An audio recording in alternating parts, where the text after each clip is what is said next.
We interrupt this program to bring you an important Wayfair message. Wayfair's got style tips for every home. This is Styles McKenzie helping you make those rooms sing. Today's style tip. When it comes to making a statement, treat bold patterns like neutrals. Go wild, like an untamed animal print area rug under a rustic farmhouse table from Wayfair.com.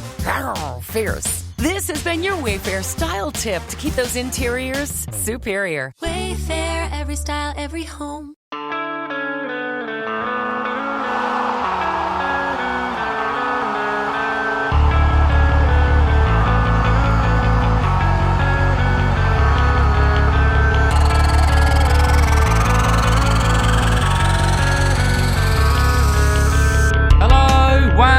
Welcome to the Football for Kids podcast with me, Darren Rees, and welcome to this episode on the inspirational story of the Brazil and Arsenal player, Gabriel Jesus.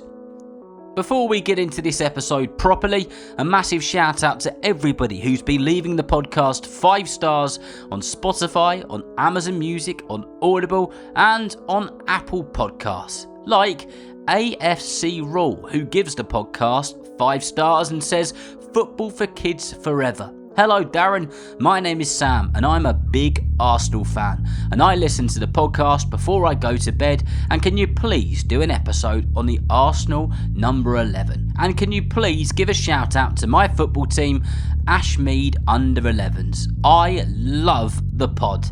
Bye from Sam. Well, Sam, a massive shout out to you. Thank you for following the podcast and giving it a 5-star review on Apple Podcasts. I really hope that you enjoyed this episode on an Arsenal player. It isn't Martinelli, the number 11, but it is Gabriel Jesus.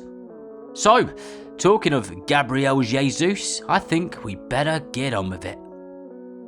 Because before the goals, before the trophies, before the roar of the thousands in Premier League stadiums, Gabriel Jesus was just a little boy growing up in Jardim Peri, on the northern edge of São Paulo in Brazil. It's a place where money was tight and life moved to the rhythm of hard work. And if you didn't work hard, you got nowhere. Gabriel was the youngest of 4 children raised by his mum Vera Lucia, who was a house cleaner and worked long, exhausting hours in the heat of Brazil. His dad wasn't around, so Vera carried the whole world on her shoulders, and she was amazing. Gabriel often called her his warrior, his hero without a cape. Home was small, like really small. Space was tight, but outside was brilliant, because that is where freedom lived. Because football didn't really cost a penny, just a ball, a street, and an imagination which was huge. Around the age of 8 years old, Gabriel Jesus took his first real step into organised football. He joined a local community club which had an enormous name. That club's name was Pequeninos do Meio Ambiente. Yep, easy for you to say.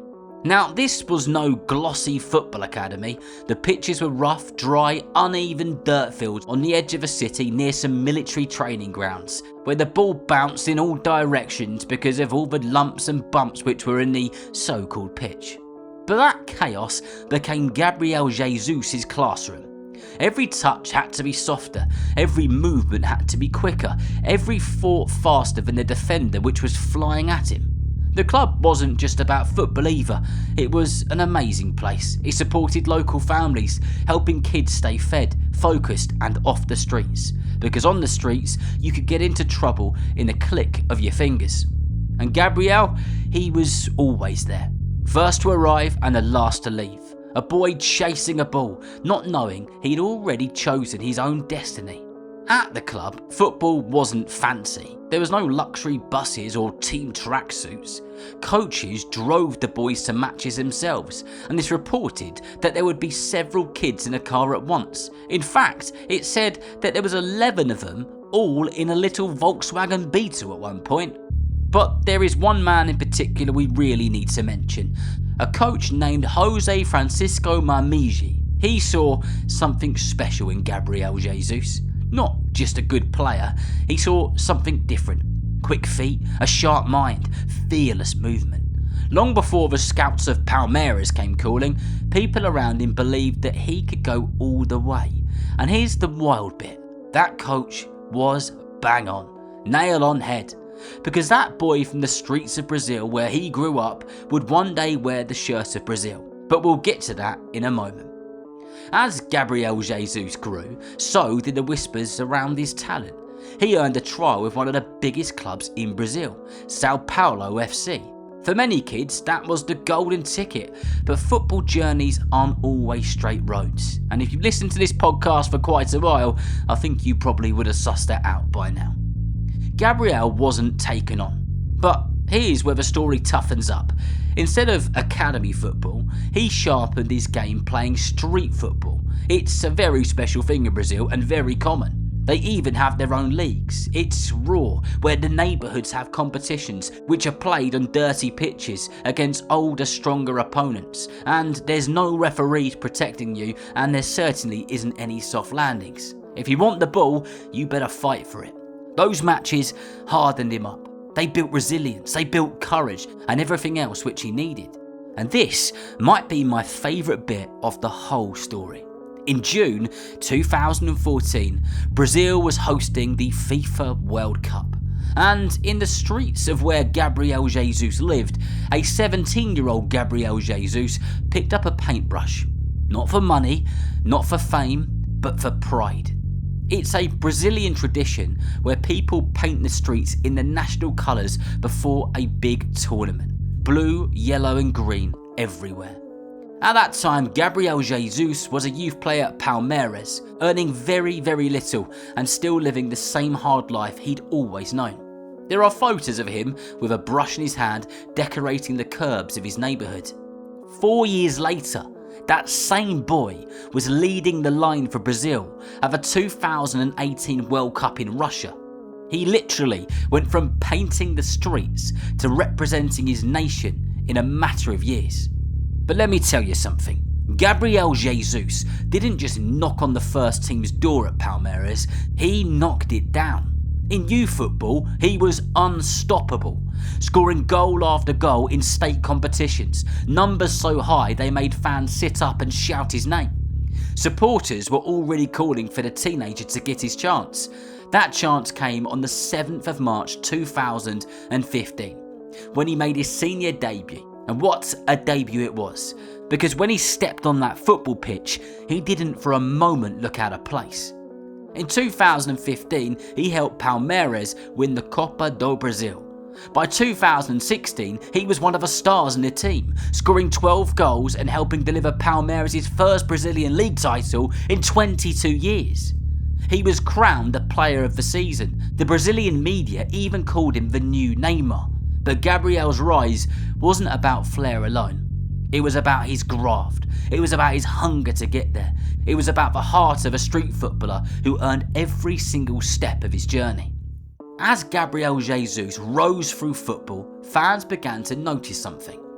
Every time he scored, he made a phone with his hand. He held it to his ear and he smiled. It's called the Hello Mum, a tribute to Vera Lucia, the woman who raised him, who protected him and believed in him when life was at its toughest. Growing up, it said that she called him constantly, checking where he was, making sure he was safe, making sure he stayed on the right path. So now, whenever he scores, he answers the phone. Because no matter how big the moment, how big the stadium, or how big that goal is, he's still that boy from those Brazilian streets, calling his mum to remind her that they've made it. In January 2017, that dream crossed the ocean.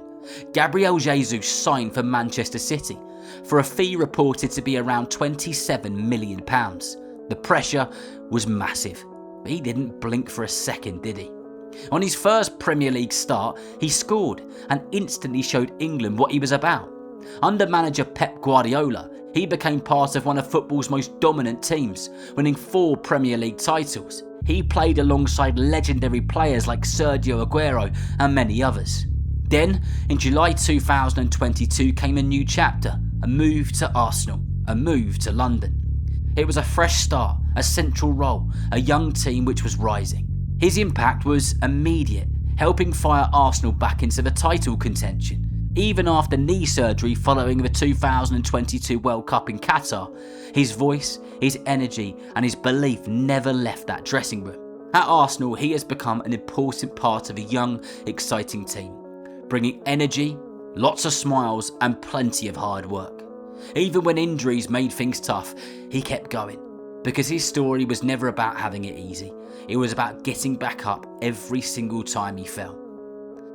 So, when you see Gabriel Jesus sprinting onto a Premier League pitch or answering that phone, remember this: he wasn't born into a stadium. He was born on the streets of Brazil. He didn't grow up with perfect grass. He grew up on the dirt that made the ball bounce funny. He didn't have anything handed to him. He had a mum, Vera Lucia, who worked, believed and refused to let him give up. He painted the streets of Brazil before he wore the shirt of Brazil. He wasn't picked by everyone at first, but he kept going anyway. And that's the bit that matters, because this story isn't really about the goals or the matches. It's a story about grit. It's about turning a not yet into a watch me do it. So if you're listening now and things maybe feel hard, that just means you're on your dirt pitch. So keep showing up, keep working, keep believing. Because somewhere between the paintbrush and the Premier League is proof that where you start does not decide where you finish.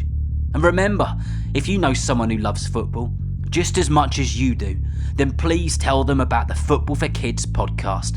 And whether you're playing football soon, watching it on the telly or pitchside, I hope that you enjoy the game. See you next time.